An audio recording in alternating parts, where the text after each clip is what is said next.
propósito del sermón en esta mañana es traer una reflexión de la vida cristiana, del servicio en la iglesia local y cómo mantenerse en el tiempo.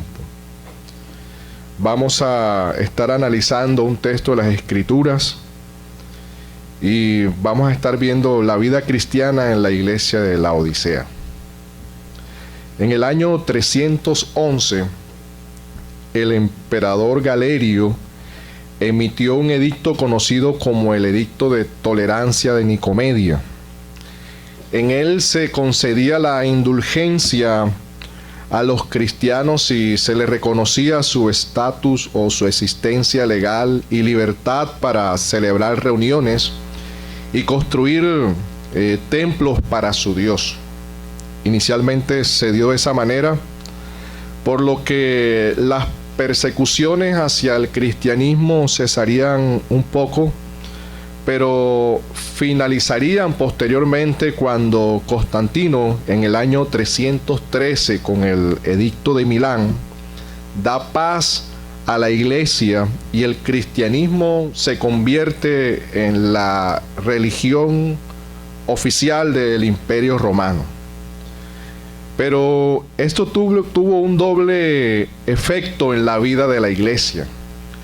La iglesia comenzó a tener paz, la iglesia era libre, cesaron muchas necesidades. Comenzó la iglesia a tener poder, a tener riqueza, a tener dinero, pero a la vez esto los llevó a un descuido en su identidad cristiana y en su vida espiritual. Los que han leído la historia de la iglesia saben qué fue lo que pasó desde el siglo V hasta el siglo XV. La iglesia fue permeada por la corrupción, el amor al poder, a las riquezas, pero hermanos, también habían hombres que amaban al Señor, amaban la sana doctrina. Lastimosamente, la Edad Media, dicho por muchos críticos, fue negativa en parte para la iglesia. Una vida paralela creció anormal como una forma de vida normal del cristianismo.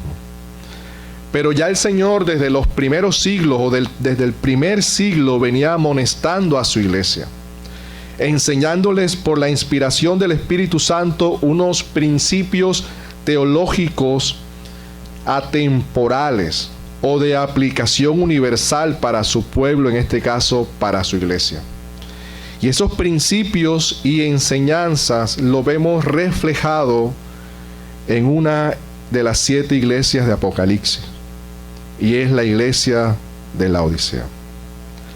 Les invito a que veamos qué dice el texto de Apocalipsis capítulo 3, versos 14 al 22. Dicen las Escrituras de la siguiente manera. Lo voy a leer en una Biblia que es versión de las Américas. Y hermano, todo lo que vaya diciendo, mírelo ahí en las Escrituras y fíltrelo a través de las Escrituras. Podemos colocarnos sobre nuestros pies como reverencia ante el Señor y su palabra. Dice, escribe al ángel de la iglesia en Laodicea: el Amén, el testigo fiel y verdadero, el principio de toda la creación de Dios, dice esto: yo conozco tus obras, que ni eres frío ni caliente, ojalá fueres frío o caliente. Así, puesto que eres tibio y no frío ni caliente, te vomitaré de mi boca. Porque dices, yo soy rico, me he enriquecido y de nada tengo necesidad. ¿No sabes que eres un miserable y digno de lástima, y pobre y ciego y desnudo? Te aconsejo que de mí compres oro refinado por fuego para que te hagas rico, y vestiduras blancas para que te vistas y no se manifieste la vergüenza de tu desnudez, y colirio para ungir tus ojos y que puedas ver. Yo reprendo y disciplino a todos los que amo. Sé pues celoso y arrepiéntete. Yo estoy a la puerta y llamo, y si alguno oye mi voz y abre la puerta, entraré a él, cenaré con él y él conmigo. Al vencedor le concederé sentarse conmigo en mi trono, como yo también vencí y me he sentado con mi Padre en su trono. El que tiene oídos para oír, oiga lo que el Espíritu dice a las iglesias. Amén. Hermano, vamos a ver un poco el contexto económico y geográfico de la Odisea para entender mucho mejor qué quiere transmitir el Señor a través de este mensaje. La iglesia de la Odisea recibe el mismo nombre de la ciudad. La ciudad era una de las más ricas y prósperas de la región de Frigia. Estaba estratégicamente localizada en el encuentro de dos rutas importantes, la de este-oeste y la del norte-sur. Eran rutas comerciales que se movían en ese momento. Y por eso esta ciudad se convirtió en una ciudad banquera, donde se comenzaron a intercambiar todo tipo de moneda. Además, era conocida por varias industrias, en las cuales estaba la fabricación de una lana negra muy fina, con la cual elaboraban prendas de vestir, al igual que una escuela de medicina donde llegaron a producir un ungüento con propiedades curativas para los oídos y un colirio para las enfermedades de la vista. Eran los que lideraban el comercio en ese momento. Dice la historia que la ciudad era tan rica, tan próspera, que tuvieron un terremoto y se dieron el lujo de desechar la ayuda económica que el Imperio Romano les brindó. Eso más o menos fue en el año 60 a.C. Ellos contaron con los suficientes recursos para la construcción nuevamente o reconstrucción de su ciudad. La Odisea era una ciudad rica y autosuficiente. Se abastecían de todo lo que ellos necesitaban. Pero había algo que no tenía. Era el agua. Ellos se vieron forzados a comprar el agua de los pueblos vecinos. A la ciudad de Hierápolis le compraban agua caliente que provenía de fuentes termales. Y a la de Colosa le compraban o provenía el agua fresca de manantiales, conocida como agua fría. Los romanos construyeron acueductos que transportaban toda esta agua. Y para el tiempo en que el agua llegaba a la Odisea, esta se volvía tibia. No podían tomar el agua de inmediato debido a que si la tomaban tibia le producía náuseas. No solamente debido a la temperatura, sino también a los minerales que traía el agua. Entonces tenían que esperar que el agua se enfriara, se sentaran todos esos minerales y después era que podían ingerirlo.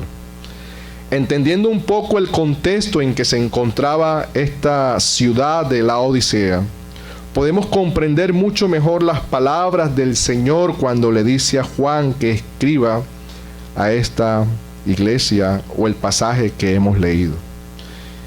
Y hermanos, así como la ciudad de la Odisea era rica, también lo era la iglesia. Las palabras de Apocalipsis del capítulo 3, verso 14-22, va dirigida a la iglesia local de la Odisea. Aquí está el príncipe de los pastores, quien es el mismo Señor, hablándole a uno de sus pastores, y que es representado por el ángel de la iglesia de la Odisea. Y muchos dicen, no, es que era un ángel sobrenatural que tenía la iglesia y era la que cuidaba esa iglesia. Pero algunos comentaristas muestran que este ángel en la Biblia también es el significado de un mensajero, de alguien que lleva un mensaje. Ahora el Señor comienza diciendo, o el texto dice que se arrepientan. Entonces no se le puede pedir a un ángel que se arrepienta. Ellos no se pueden arrepentir ya. Por lo tanto, se llega a la conclusión de que este es un líder espiritual y muchos apuntan que este es el pastor de la iglesia o los pastores de cada una de las iglesias que allí están en Apocalipsis. El Señor, en este orden eclesiástico dentro de su iglesia, lo respeta. Él primero habla al pastor de la iglesia y el pastor transmite ese mensaje a su iglesia. Y sobre todo en un asunto tan delicado como el que se estaba presentando en la iglesia de la Odisea. El versículo 22 confirma que estas palabras no solamente se aplican para la iglesia de la Odisea, también son enseñanzas para la iglesia en general, para toda y cualquier iglesia, independientemente del primero, del segundo, del tercer siglo, aún para nosotros hoy en día. El versículo 22 habla de iglesias, está en forma plural. Por lo tanto, es de aplicación para nosotros y de vigencia para nosotros hoy en día. Y cuando miramos el verso 14, si usted lo mira, dice: he aquí el amén, el testigo fiel y verdadero. El Señor se presenta como el testigo verdadero debido a que Él es el gran creador y conocedor de todo. Adicional, el mismo Señor se describe como el principio de la creación de Dios. Así lo dice el verso 14. Pero, ¿qué significa esa frase? ¿Qué quiso decirle el Señor a esta iglesia a través de esa frase? Esta frase, hermano, ha traído mucha confusión en algunos círculos no cristianos. Esta frase la usan algunos para enseñar que el Señor Jesucristo fue la primera criatura divina, o que fue creado por Dios, o que Él llegó a existir, como enseñan los testigos de Jehová, que el Señor es el ser superior, un ser divino superior, pero que Él tuvo una existencia dentro del tiempo, pero que el único que existe es Jehová y no fue creado. Pero ellos apuntan a Cristo como alguien que fue creado, y el arrianismo, entre muchas otras posiciones, y apoyan su argumento con Colosenses 1:18, cuando dice el primogénito de toda la creación. Él fue el primero en ser creado. Muchos de los que atacan la deidad de Cristo dicen que Él fue el primer ser creado, y después de que Cristo fue creado, fue que Él creó todo lo demás. Entonces, por eso es que Él es el primogénito de la creación. Pero el texto de Apocalipsis que estamos estudiando, en este caso el verso 14, cuando habla del principio de la creación de Dios, la palabra en griego para principio o ser creado es protos. Y Juan no utiliza esa palabra.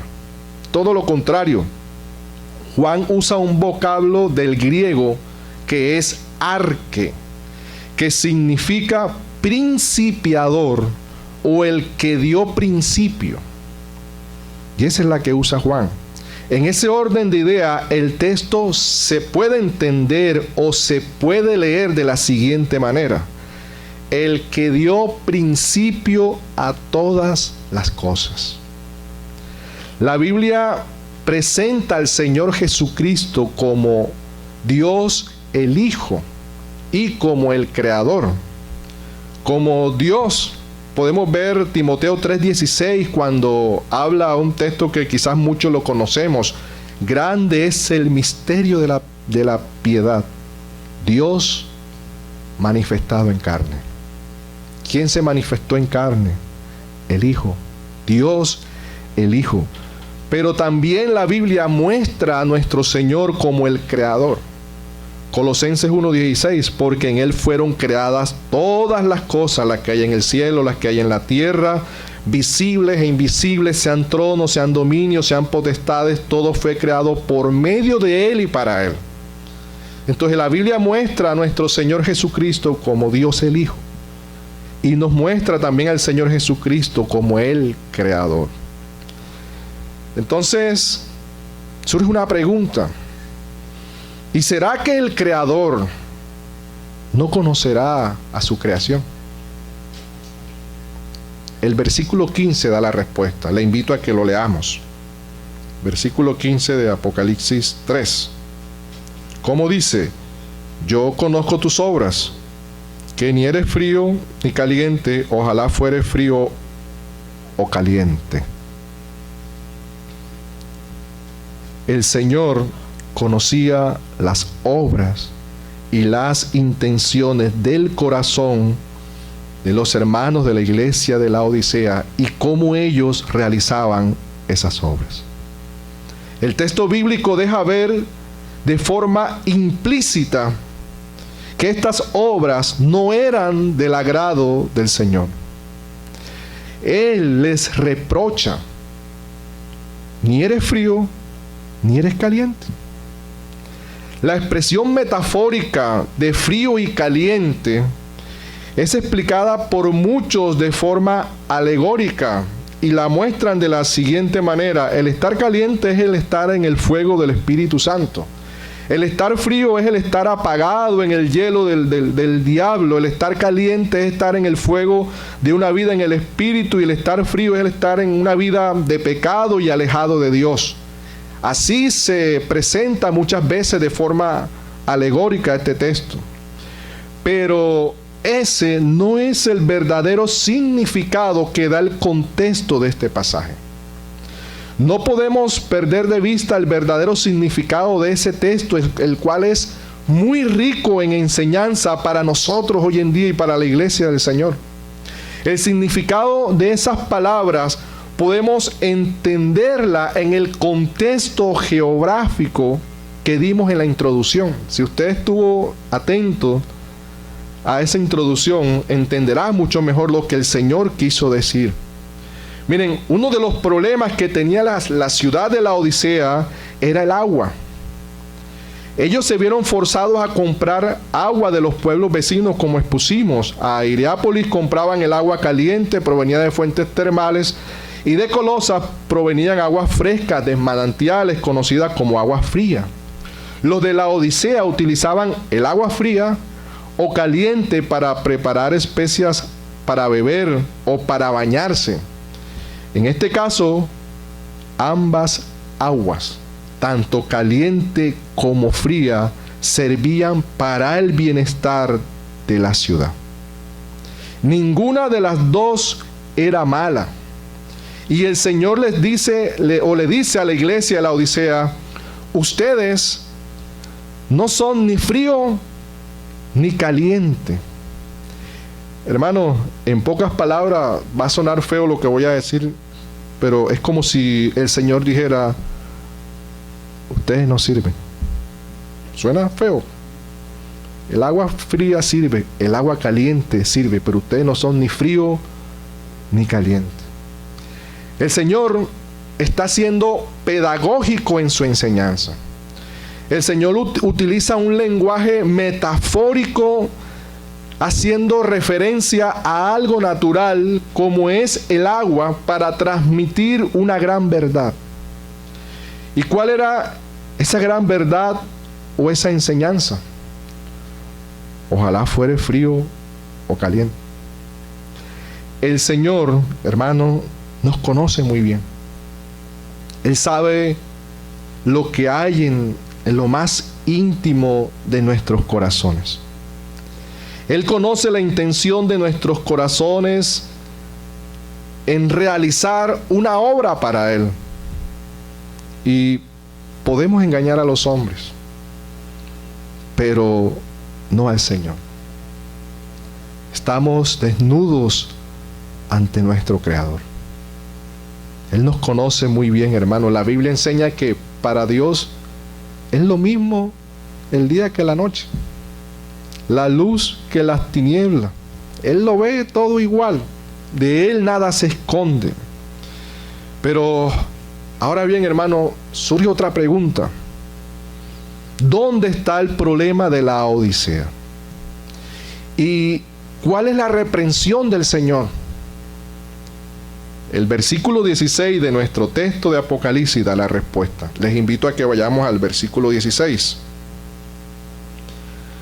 Así puesto que eres tibio y no frío ni caliente, te vomitaré de mi boca. La iglesia de la Odisea se le aplica la expresión metafórica de tibio.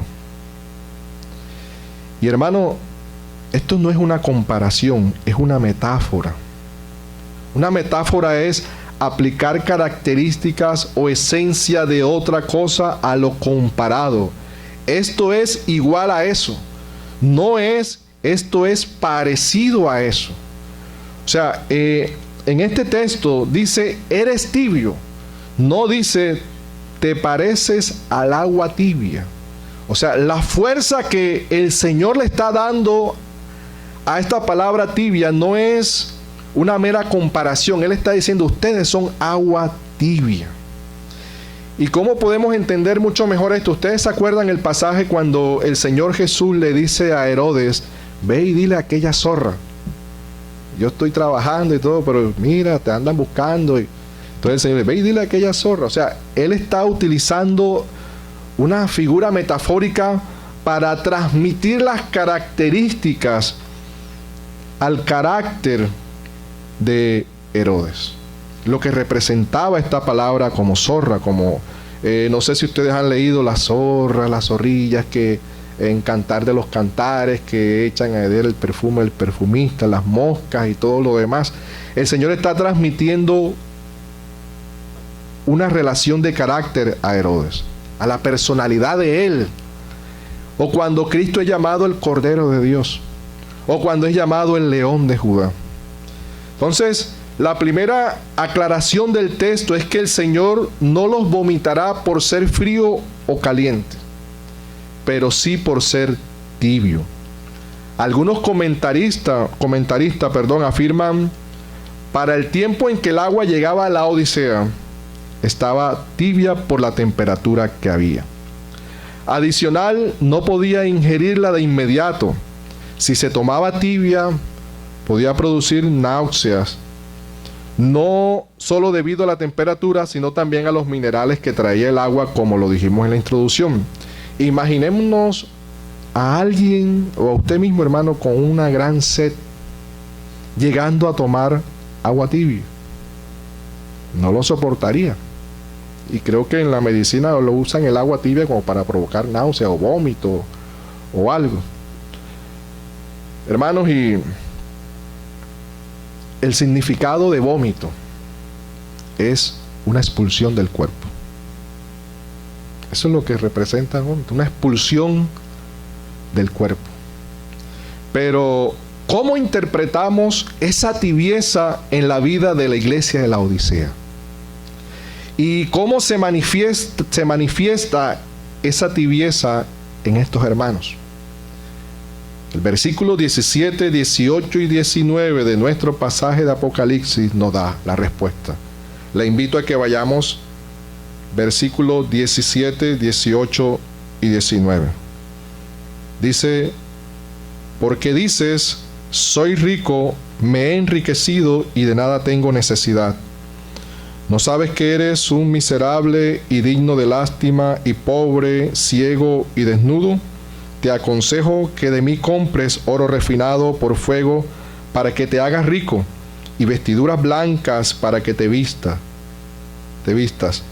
y no se manifieste la vergüenza de tu desnudez y colirio para ungir tus ojos y que puedas ver. Yo reprendo y disciplino a todos los que amo. Sé pues celoso y arrepiéntete. Hermanos, explicaré estos tres textos de forma general. Podemos observar en esta iglesia de la Odisea un carácter orgulloso en su autosuficiencia, dependiente de lo que poseen. Ellos se sienten fuertes porque creían en Dios más lo que tenían. El texto comienza diciendo, allí el texto, el versículo 17, porque tú dices, si usted lo mira, el buen observador de las Escrituras dice, porque tú dices, el Señor dice, tú dices. O sea, los de la Odisea, hermanos, se autoevaluaban. Ellos mismos se autoevaluaban y se veían bien. Ellos mismos se hacían un autoexamen y todo bien. Las cosas van bien, no tengo pecado, estamos prosperando, ahora no tengo necesidad, ahora no tengo problema. Eso es una señal de que Dios está con nosotros. Pero lo anterior no es una medida que confirme que un creyente o una iglesia está bien con el Señor. Así lo confirma el mismo texto. El mismo texto dice: ustedes son desventurados, lo contrario de ¿qué? De bienaventurados. Miserables, son como mendigos a pesar de tener abundancia. Pobres a pesar de tener riquezas. Hermanos, son ciegos, dice el Señor a esta iglesia de la Odisea. Son ciegos a pesar que tenían una medicina muy famosa para ungir sus ojos o para curarlos. Y le dice, y son desnudos a pesar que tenían la fabricación de la lana negra para hacer finos abrigos y vestirse. La Biblia enseña con relación a la soberanía de Dios, hermanos, que Dios es quien enriquece. De Él vienen las riquezas a nuestras vidas. Dios en su soberanía nos puede hacer estar bien sobre esta tierra sin que nos falte nada, hermanos, hasta el último día de nuestra vida. Pero recordemos la otra gran verdad. Él puede permitir que llegue la necesidad, que llegue la escasez, que llegue la aflicción, que llegue el sufrimiento, que llegue la enfermedad. Hermano, en la Biblia hay ejemplos. Job, Nabucodonosor, el Señor lo humilló, le creció el pelo y las uñas y se bañaba con el rocío de la mañana y comía como un buey del campo hasta que él levantó sus ojos al cielo y reconoció que él era Dios. O el mismo Pablo, entre otros, hermanos. Dios puede permitir que todo eso pase para nuestro bien o para el bien de una iglesia, para que veamos que dependemos de Él. El Salmo 77:2 dice: al Señor busqué en el día de mi angustia, alzaba a Él mis manos de noche sin descanso. Otro salmo dice: en mi angustia invoqué al Señor y clamé a mi Dios. La angustia, la necesidad, nos deja ver en nuestros corazones cuánto necesitamos de nuestro buen Señor. En la necesidad, independientemente, hermano, la condición económica, oramos más. Nos humillamos más ante el trono del Señor, hermano, y hasta venimos y lloramos en esos momentos delante de Él. Servimos hasta más, nos procuramos por agradar mucho más a Dios en esos momentos, como buscando el favor de Dios para que Dios nos atienda y nos ayude.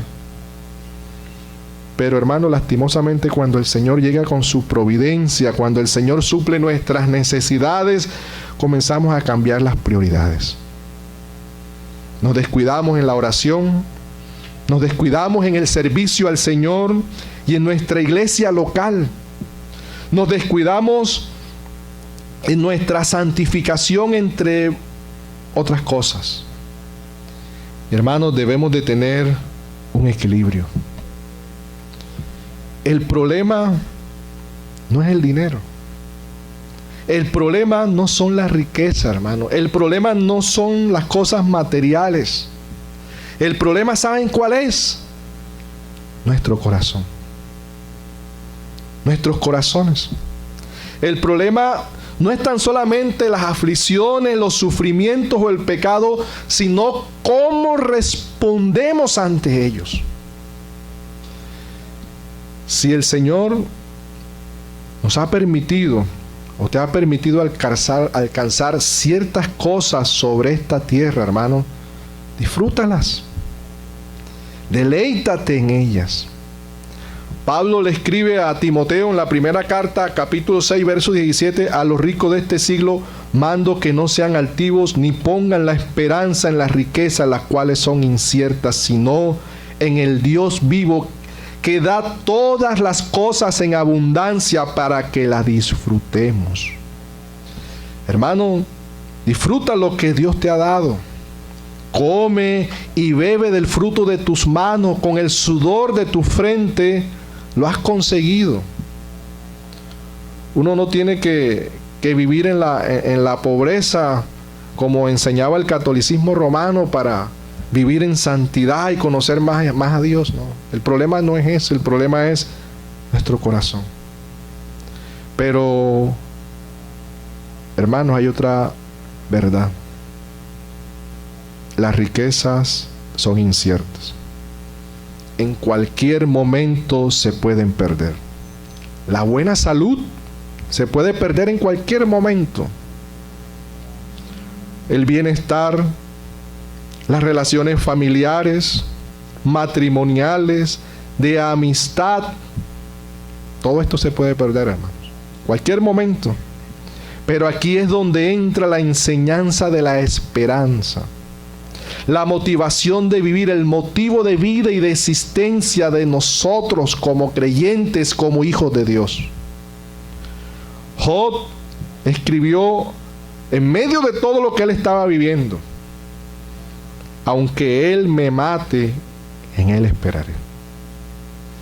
El salmista escribió: Dios es nuestro amparo y fortaleza, nuestro pronto auxilio en las tribulaciones. Por tanto, no temeremos aunque la tierra sea removida y se traspasen los montes al corazón del mar, aunque bramen y se turben sus aguas y tiemblen los montes a causa de su braveza. Estaremos confiados en nuestro Señor, quien es nuestro amparo y fortaleza, independiente de la situación en que estemos. Nuestra esperanza es Dios. Nuestra esperanza es Cristo Jesús. Él es nuestro pastor, nuestro sustentador, nuestro proveedor, nuestro Señor, nuestro Rey. Sirvámosle a ese Rey. Sirvamos en nuestra iglesia local, hermano, con todo lo que somos, con todo lo que tenemos. Vivamos para Él. Como Pablo dijo: para mí el vivir es Cristo.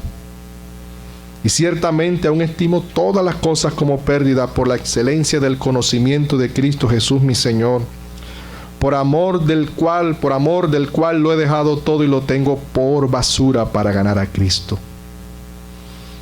El Señor quiere que la iglesia de la Odisea vuelva al camino real del Evangelio, que regresen a las sendas antiguas, que tomen su cruz y le sigan. Por eso les exhorta a que se vistan de la justicia de Él y no se justifiquen por sus propias obras. Que se vistan de la santidad de Dios, de la pureza de Dios, que se vuelvan al servicio de Cristo, de la vida de Cristo, que vivan a Cristo en sus almas y así lo den a conocer a los demás. Que defiendan los intereses del reino de los cielos. Por eso es que en estos mismos versículos el Señor le dice: sean celosos. Sean celosos. Mire, esa palabra celoso en griego es celo, con Z. Y significa tener un afecto ardiente. Actuar con deseo. También este vocablo griego apunta a hervir, a estar caliente, a entrar en ebullición. Ustedes han visto las ollas cuando bota la burbuja y todo lo demás. Es más, esta palabra en el hebreo designa o tiene el significado de el rojo que sale del rostro de un hombre apasionado. Pero el celo de Dios o por Dios no tiene nada que ver con el celo mezquino que tenemos nosotros los hombres. Es más, y Dios no tiene celo de ningún hombre. Los casados muchas veces tenemos celo, pero ese celo se manifiesta porque estamos diciendo, es que eso es de mi propiedad, eso es mío, eso se manifiesta. Y a pesar de la condición caída que está nuestro espíritu en medio de nuestras luchas, pues el Señor nos dio un nuevo nacimiento, se manifiesta de forma defectuosa. El celo del Señor no es así. Él no tiene celo en ninguno de nosotros, ni en Él se manifiesta de esa manera. Pero hermanos, el Señor exige que le adoremos exclusivamente a Él. Él es celoso de su adoración. Él nos exige un corazón totalmente rendido a Él y a su servicio. Por eso es el sentido de la no idolatría. Dios es celoso de su adoración, por eso es que se condena la idolatría y se condena la idolatría a otros dioses. O somos todos del Señor o no somos del Señor. Fuimos creados exclusivamente para Él. Él es celoso de nosotros, por eso Él nos cuida. Por eso, aunque la Biblia dice, Satanás anda como león rugiente buscando a quien devorar, hermanos, somos hijos de Dios y Dios nos cuida por el celo que tiene por nosotros. Así como nosotros cuidamos en celo, y aún a pesar de ser un celo perfecto, hermano, imagínese el celo de Dios cuidándolo a usted y a mí, a su iglesia en sus manos, defendiéndonos de todos aquellos que son enemigos de nosotros. Hermanos, hay que estar dispuesto por todo al Señor, a darle y entregarle todo a Él. El Señor Jesús se entregó totalmente por nosotros. Totalmente, enteramente. Él descendió de los cielos y se entregó y murió en una cruz totalmente rendido a la voluntad del Padre por nosotros. Él dejó su trono de gloria y vino entre nosotros y se humilló a sí mismo y tomando forma de siervo, murió en una cruz. Hermano, y tenemos ejemplos en la Biblia. Daniel, no que el rey Darío dio un edicto que no puedes adorar a tu Dios. Sí, esa es la ley, ese es el derecho terrenal, pero yo no puedo dejar de adorar a mi Dios. Él tenía un celo ardiente por la comunión con Dios, por servirle a Dios. Estuvo dispuesto a ir al foso de los leones con tal de cumplirle al Señor. Los tres amigos, Sadrach, Mesach y Abednego, ellos estuvieron allí, la ceremonia y todo lo demás, pero no, Nabucodonosor, nosotros no nos vamos a rendir ante tu Dios. Celo ardiente en el corazón de estos hombres. Los apóstoles no pueden predicar en el nombre de Cristo. Hermano, y los enemigos de la iglesia están legislando en contra de callar hasta la misma iglesia. Y muchas veces nos dejamos contaminar de esto y cerramos nuestra boca porque nos da miedo y todo esto. Hermano, el evangelio es contracultura. El evangelio va en contra de todo aquello que nos prohíban, que va en contra del mandamiento del Señor. Los apóstoles dijeron, ustedes no pueden predicar en ese nombre aquí, la autoridad eclesiástica, los que mandaban en ese momento, pero ellos entendían un celo ardiente en su corazón por la justicia de Dios, y ellos dicen, nos es necesario obedecer a Dios antes que a los hombres. Hermanos, toda esa forma de estar al rojo vivo, de hervir, de estar caliente, contrastaba con la tibieza espiritual que tenía la iglesia en la Odisea. Y hay una pregunta retórica. ¿Arden nuestros corazones por el Señor?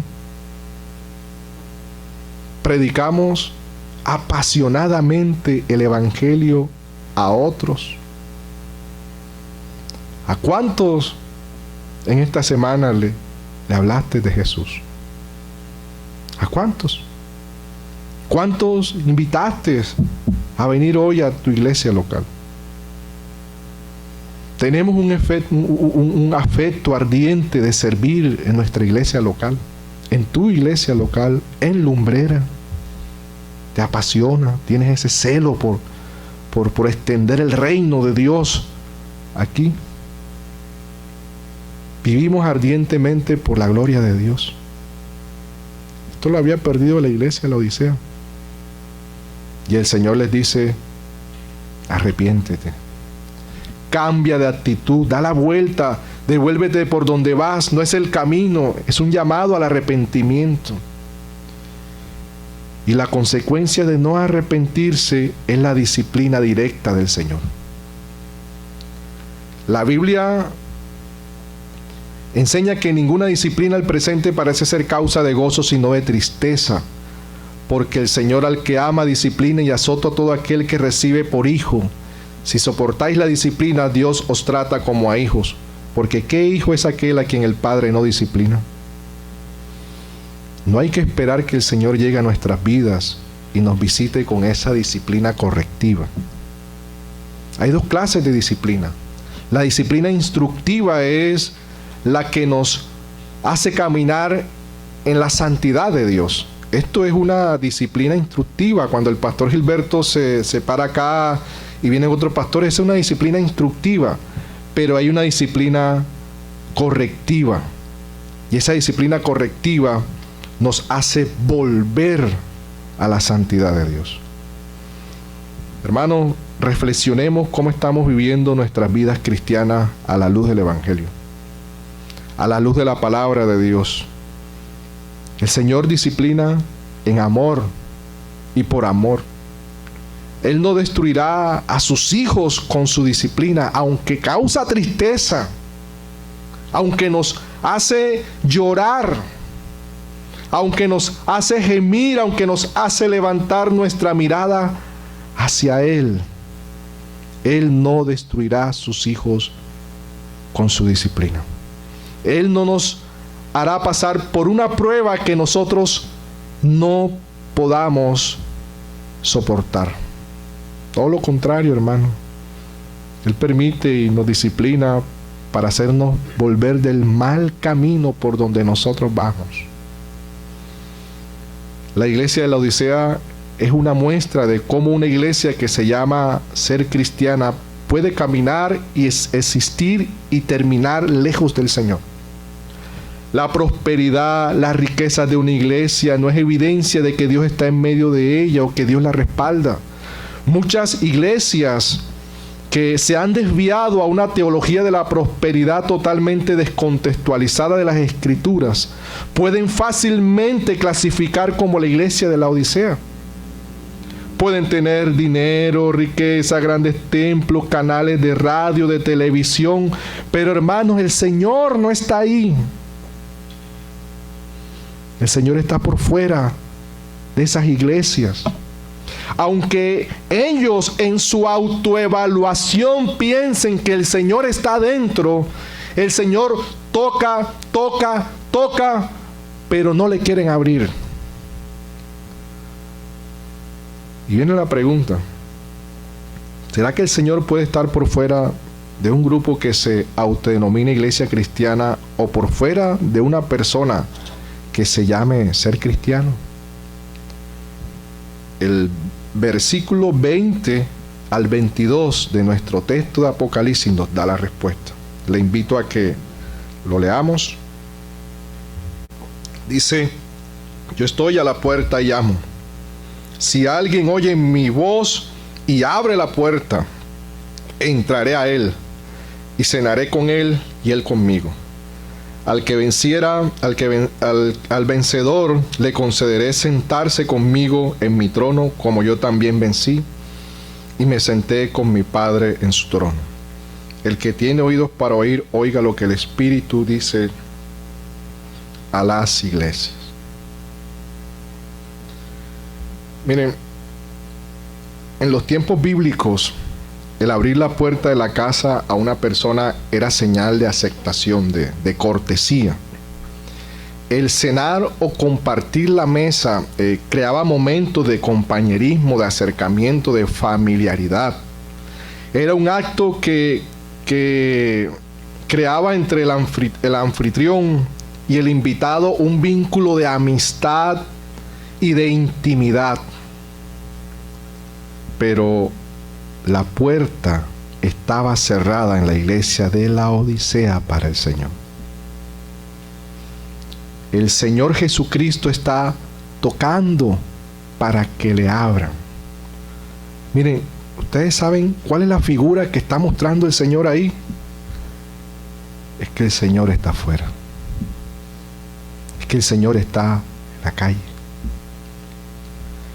Muchos usan este pasaje del Señor Jesucristo tocando la puerta para aplicarlo o evangelizar al mundo o al no creyente. Y se dice, o le decimos cuando evangelizamos a un no creyente, a un impío, o a alguien no convertido: he aquí el Señor está a la puerta de tu corazón. Él es un caballero, si tú no le abres, Él no puede entrar, déjalo pasar, déjalo que entre, etc. Pero la verdad, hermano, es que el Señor no necesita el permiso de ningún ser humano. El Señor no necesita el permiso de ningún hombre para tomar lo que es de Él. Él es el dueño de la tierra y su plenitud y todo lo que en ella hay. Y la otra gran verdad, hermano, es que este texto no es para el mundo. Este texto no es para el mundo. Este texto no es para el no creyente o para el inconverso. ¿Para quién es ese texto? Si usted analiza, ¿para quién? Para la iglesia, para nosotros. No es para el mundo, es para nosotros, hermanos. Y eso tiene que abrir nuestros ojos. El Señor está tocando a la puerta de una iglesia. No está tocando la puerta del mundo, está tocando la puerta de una iglesia, en este caso la iglesia de Laodicea. Lo anterior lo podemos ilustrar cuando el profeta Isaías dijo al pueblo de Israel: este pueblo de labios me honra, pero su corazón está lejos de mí. El contexto general de Isaías era que el pueblo a Dios lo honraba con el ritualismo de los sacrificios. Cumplían los requisitos del formalismo de la religión judía, pero el corazón de ellos estaba lejos de su Señor. Usted puede leer en su casa Isaías capítulo 1, versos 10 al 18 y le da el contexto de todo el libro. Ellos cumplían con todo. Cogían los mejores becerros, los más gordos, dice ese texto, los sacrificaban y todo el formalismo, pero ¿saben qué? De labios me honran, pero su corazón está lejos de mí. Mis amados hermanos, el Señor quiere toda nuestra vida rendida a sus pies. Todo nuestro ser, no meramente el formalismo externo de cumplir con los compromisos cristianos. No seamos consumidores del Evangelio. Ya nos reunimos en el culto, ya canté, ya oré, ya escuché la enseñanza, el sermón, ya fui al discipulado, ya estoy lleno, ya nos vamos y los demás días de la semana son míos. Hermanos, el domingo es el día del Señor. El domingo es el día que el Señor ha estipulado para la iglesia en el Nuevo Testamento para reunirnos. Por eso no debes de faltar, a no ser que sea por fuerza mayor. Pero los demás días de la semana también son para vivir y para servir a nuestro buen Señor. Eso hace parte de vencer. Un día estaremos sentados con el Salvador del mundo en el cielo. La salvación, hermano, es el resultado de la gracia de Dios por medio de la obra redentora del Señor Jesucristo. Pero como dijo el hermano José el domingo pasado, esto no es una gracia barata ni libertina, hermano. Eso costó mucho. Hermanos, para ir concluyendo, no sabemos si la iglesia de Laodicea se arrepintió. No lo sabemos. Imagino yo que sí, pero no lo sabemos. Lo que sí podemos saber es que desapareció con el tiempo. Mis hermanos de Lumbrera, les animo a seguir trabajando por su iglesia local.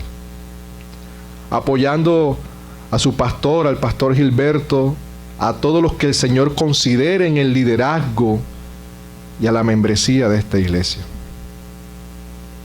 Muchas iglesias, hermanos, fundadas por el gran apóstol Pablo. El gran apóstol Pablo desaparecieron. Las iglesias de Asia Menor desaparecieron, iglesias completas, hermanos. Pero a pesar de todo, dejaron un gran legado para las futuras generaciones. Y nosotros somos el resultado de ese trabajo. Gracias al Señor, el mensaje del Evangelio ha llegado hasta nosotros hoy. Pero ese es un trabajo en conjunto, en equipo. Y algo muy particular hay en esto. Es que una iglesia local puede desaparecer no solamente por la responsabilidad de los pastores, sino por la irresponsabilidad de sus miembros. Los miembros tienen una gran responsabilidad en la iglesia local. No toda la carga es del liderazgo, hermanos. El Señor le habló a la iglesia de la Odisea y le exhortó por medio de su ángel, de su pastor. Hermanos, no tengamos en menos las exhortaciones en amor que hacen nuestros pastores. No tengas en menos el buen consejo y la observación que provienen de ellos. Tampoco tengamos en menos las enseñanzas de las iglesias locales. El que tenga oídos para oír, oiga lo que el Espíritu dice a las iglesias. Amén. Que el Señor los bendiga, que el Señor los guarde, hermano.